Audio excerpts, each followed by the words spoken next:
Hi friends, one of my most popular requests is for DIY paint palettes from air dry clay, so here's a step-by-step tutorial for beginners, guiding you through the process of designing, shaping and decorating your own paint palettes using air dry clay. Seal and protect the clay palettes to make them strong, durable and waterproof. I have 3 techniques to create a paint palette. Here's the first of 3 ways. Enjoy! Here I have about 500 grams of air dry clay fresh out of the packet. Using a rolling pin I roll this out nice and gently, not pressing too hard till we get a nice smooth finish. I'm using a metal business card to smooth the front and the back of the clay. For this technique you want to make sure the clay is quite thick, I'd say around ½ inch in thickness. With this first palette idea you can do absolutely any design and shape you wish. With a sharp point I've drawn out onto the clay how I wanted the palettes to be, and that way any changes that you want to make can be made at this stage, just smoothing out any of those lines. Air dry clay is very forgiving and really lovely to use. I'm going to use one of these loop tools, and you can see it's important at this stage to have thick enough clay because we are going to be taking some of the clay away from the palette areas. Don't worry if you don't have one of these tools, we can DIY them, and I do have a video where I DIY'd some air dry clay tools, so take a look at that. As you can see, I'm just following the score marks that I made and taking out some of that clay for the paint palettes, nice and gently and smoothly. I'm probably taking about 3 or 4 millimeters in depth away, just working nice and slowly and enjoying the process. Give it a go and see what you think. I think it's a lot of fun to make clay paint palettes in this way, but if it's not for you then I do have 2 other techniques that maybe are that little bit easier later on in the video. Once you feel you've taken enough clay away, we can take a little bit of water on our fingers and smooth everything out all nice and evenly. Alternatively, you can take a damp sponge and smooth the clay in this way. We're looking to smooth out most of the lumps and bumps of the air dry clay, but don't worry if you don't get it quite perfect. We can sand the clay once it's fully dry later on. You will have noticed that I didn't cut away the perimeter of the air dry clay at the beginning. I leave that to this stage. As we smooth everything out, those edges might change, and so yes, I'm going a little bit bigger in areas, and now I'm able to cut out everything so that we have a lovely shape left behind.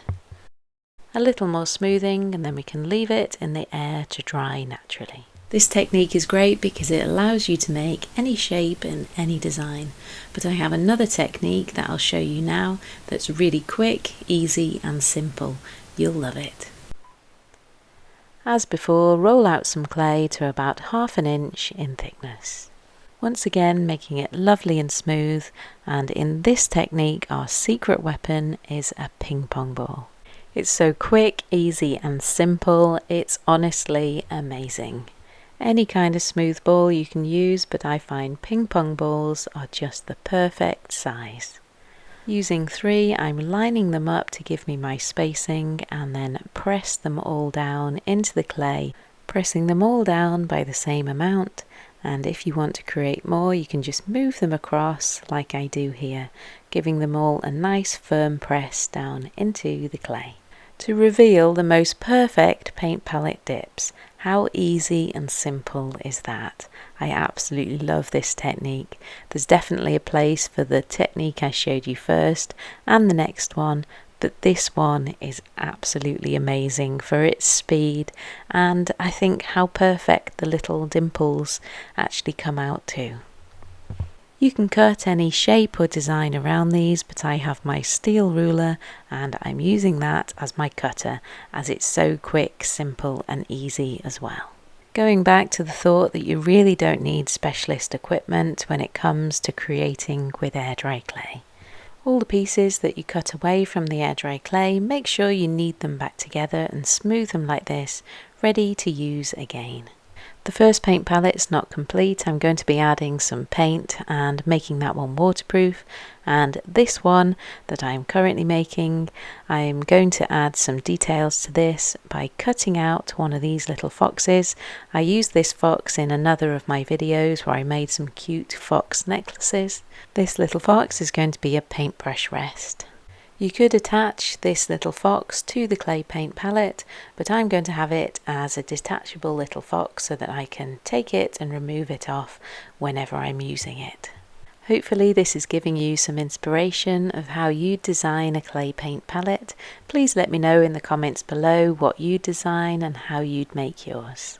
Leaving the second paint palette to dry and clearing up, I have another piece of air dry clay to make into a different design of clay paint palette. This time I've rolled my clay to about 1/3 of an inch in thickness, and again drawing on my design. You can draw absolutely any design you wish. Here I've gone for a little apple shape. With my knife I've cut the shape out, then I've rolled a long coil out of air dry clay and then scored around all the edge, and we can place this coil of clay all the way around the edge, adding some slip in between. I have another video which shows all about this technique if you'd like to have a look, where I make the little clay pot that you can see here with the fox on top. It's important to join the coil to the base really well. So we do this by really blending the clay like I do here. Pushing the clay from the top to the bottom, then smoothing it really well. This makes sure that we have a really strong join and that cracks don't form. Then I repeat this on the inside of the coil. You can use a wet finger or a paintbrush to smooth everything out, just adding a tiny bit of water. If we add too much water, there's more chance of cracks forming once the air dry clay dries. For this paint palette, I want to add some little compartments for some little palettes. I've added another coil into the center and made sure I do this with a really strong join as we did the sides. When painted up, this is going to be a really fun paint palette, and I can't wait to show you the results at the end. And a little apple, we need a little worm. So I have rolled out another coil of the clay, made some little indents and placed him inside there, just leaving him balanced there, not actually attaching it at this stage.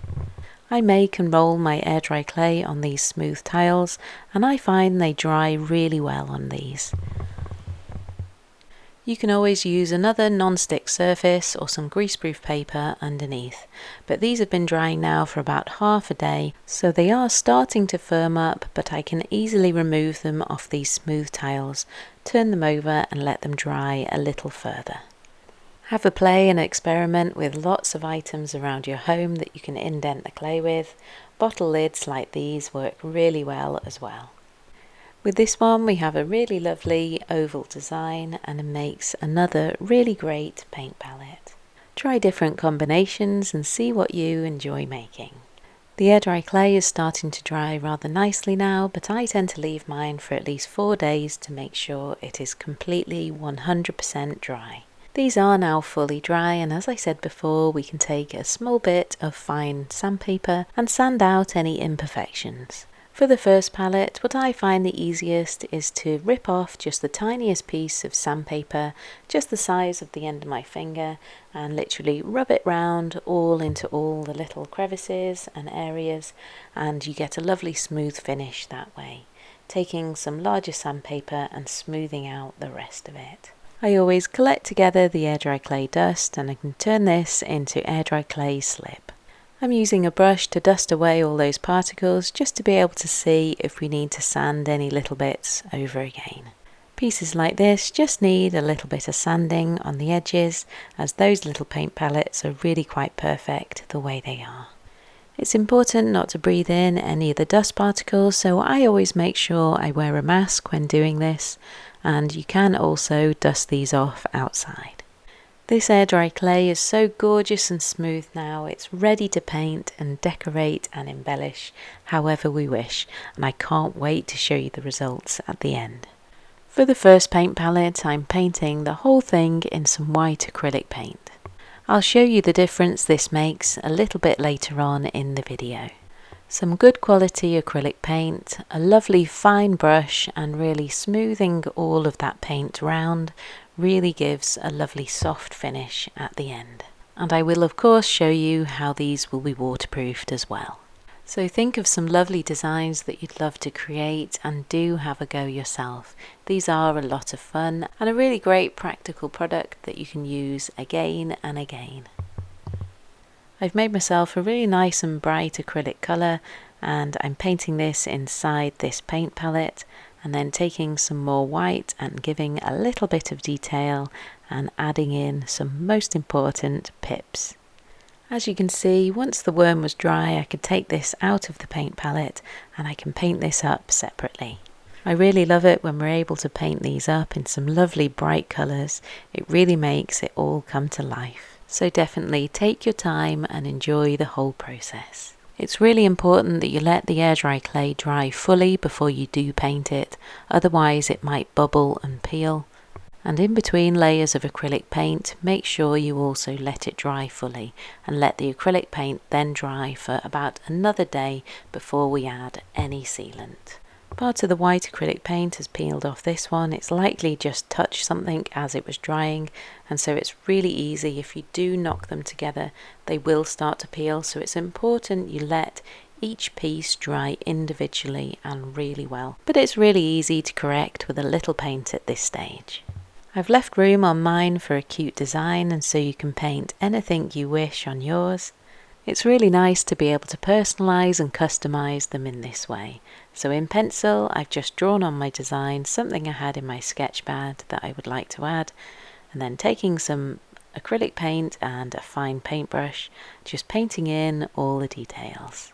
I tend to like my paint palettes white, but if you'd like yours a colour, obviously paint them in acrylic paint in that colour. Add a simple pattern or some dots and just enjoy the whole process. If you do enjoy my videos, then please do subscribe if you haven't done already. I do lots of different creative videos over here on Red Rocking Bird, and it's hopefully a peaceful and tranquil place to come and be inspired. There's always the super thanks button and the buy me a coffee below, so thank you. This fine paintbrush is doing me well here, and it certainly needs quite a steady hand, so don't worry if you don't have a steady hand, but I find if you can, practice makes perfect. But work to your strengths and paint what you can paint. I'm really happy with how this has turned out, so I'm just going to leave the acrylic paint to dry nicely. Adding some more details to our little worm and to the little foxes as well. If you see here, that's one of the fox necklaces I made in one of my other videos, if you'd like to take a look at how I made those. I also made 2 small clay palettes, and on this one I'm painting just with some cute little flowers, so you can do absolutely any design you wish to suit your style, keeping it simple or going as elaborate as you wish. For this next one, I wanted to show you the difference between adding acrylic paint as a base and not adding acrylic paint as a base.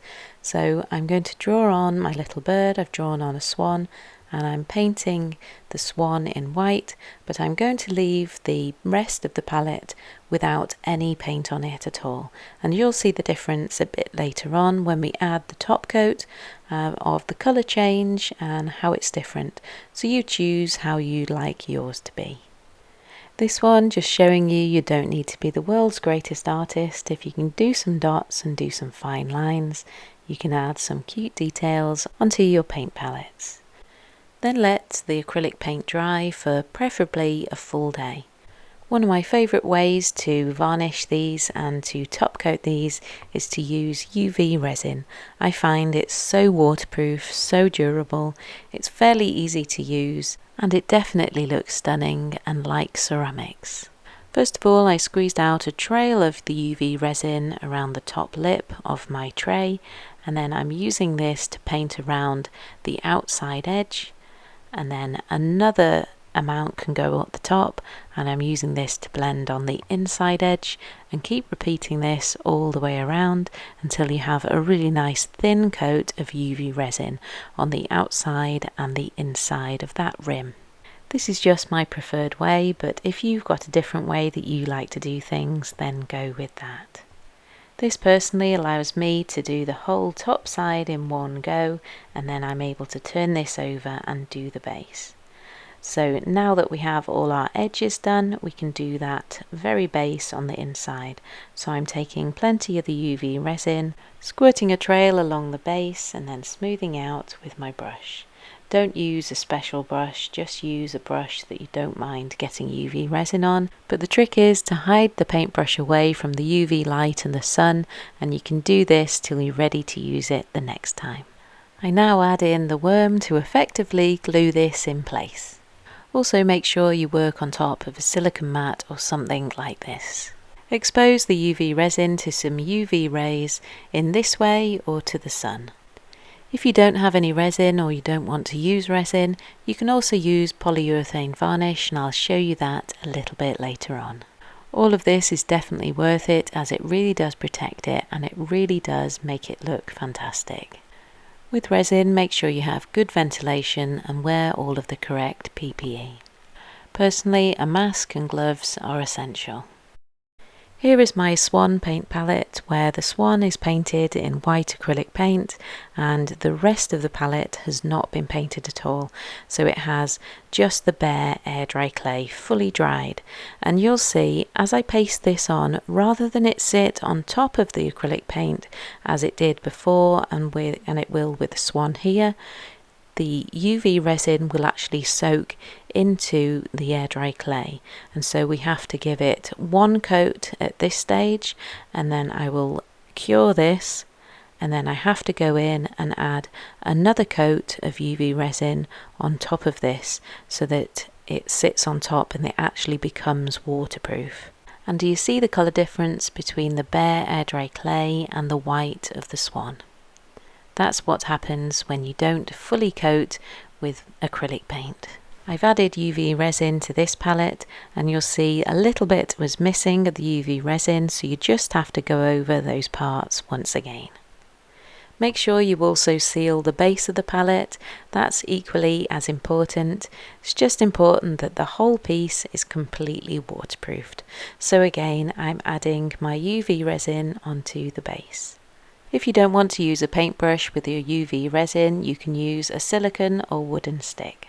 I have waterproofed many air dry clay pieces with polyurethane varnish, and that's what I'm doing just here. You'll want to add 2 or 3 coats of varnish, letting it dry fully in between. Once everything's dry, you're ready to go and use them. So they are now fully waterproof and can be used just as your paint palette. We have some lovely brush rests there, and these are really quite practical, but they're really fun to use. They'd be great to give away as gifts. A really lovely gift to be able to give to an art lover that you know. Which is your favourite of these, or which is your favourite technique? Please do let me know in the comments below. Or do you have another way of doing things? Please also let me know that below. I hope you've enjoyed this video. I've really enjoyed making all of these air dry clay paint palettes, and I do hope that you'll give them a go. I have lots of other creative videos, so please do come and take a look. Thank you for watching right till the end. I love it when you do that. Check out the next creative video. Bye for now.